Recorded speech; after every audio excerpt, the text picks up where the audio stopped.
Welcome to the Sensible app tutorial. Sensible, the Sensible Obstacle Sensor.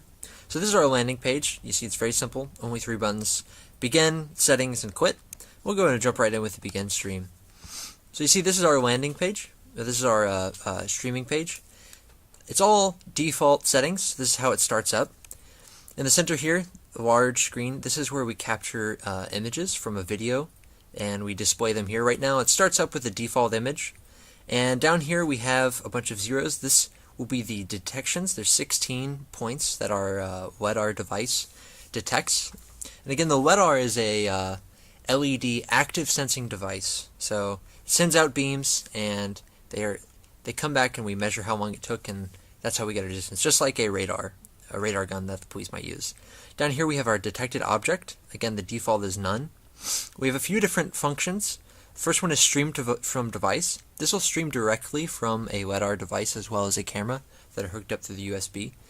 Read from file reads from a recorded file, and here we have record. So if you want to record a session and then replay it later on for testing or debugging or that sort of thing. Stop button to stop any of these 3 functions. Change orientation. Right now the LiDAR device only detects on a flat plane, and depending on whether or not that's a horizontal or vertical plane, you're going to detect different objects. And so that's important for us, and that's important for debugging. So down here you can change orientation. You see it starts off as horizontal. You click it, it changes to vertical.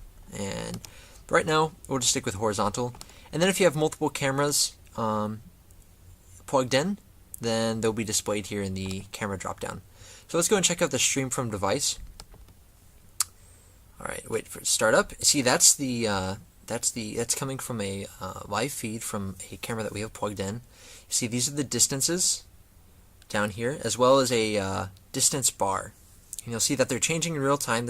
We have it moving. It's kind of hard to tell because it's just a white wall, but maybe if we back up a little bit. Yeah, there you go. You get to see. You see, the distances are displayed on the camera stream as well as the below. The bar here indicates the distance. It's just, if it's red, it's very close. If it's blue, it's very far away.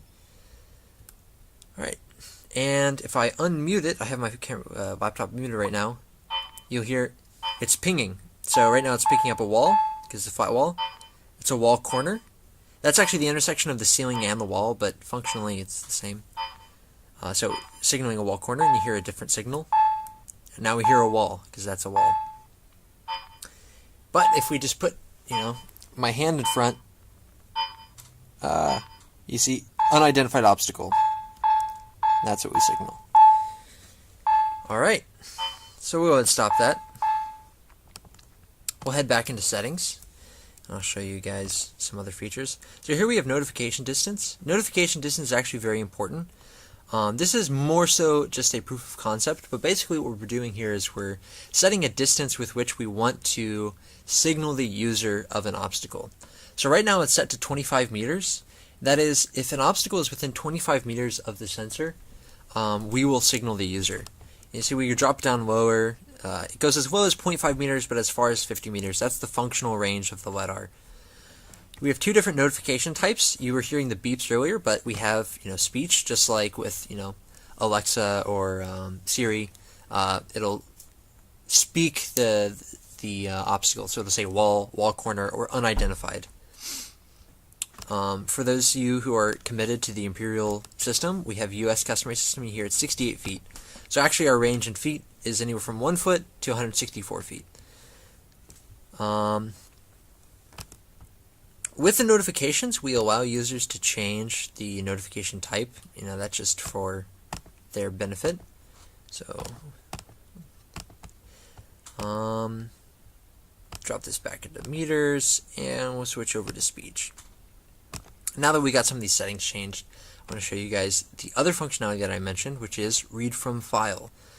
Or record and read from file. So we'll go and record, and then we'll read the file. So we'll make testing. Hopefully you guys can see that. It might be off the capture screen. So we're recording now.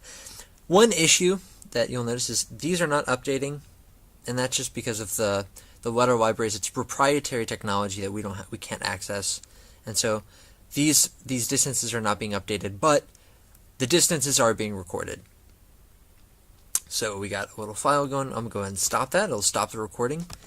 And we'll read. So what was it? All caps testing. There it is. Boom. Open. Wall. Wall. So notice wall. I switched it to speech and it's saying wall. Wall. Unidentified object. Wall corner. There you go. Wall corner. Unidentified object. So there we go. That's the app, and I'm going to jump over to our Handycam and we'll show you how to use the device. Side, because it's a little brighter, to take a look at our physical setup, give you guys an idea about how to properly use the device in the real world. So you'll notice that we have all these wires. Unfortunately, this is the setup that we have to work with. Right now there are 3 wires, one for the web camera, the external web camera. It's a USB plug-in into the computer. And then we have a USB plug-in for the LiDAR device. And then additionally, there's a 24-volt wall plug-in for the LiDAR device, and unfortunately we don't have it plugged in, so we can't show you in real time what this does. But as you can see, we have the LiDAR device and the camera, and the setup we're using, the camera isn't being used for any detection purposes. It's merely for debugging and for, helping make sense of the numbers on the screen, help them connect with reality so you understand what's going on. But in particular, what I want to show you is the proper orientation of the LiDAR device.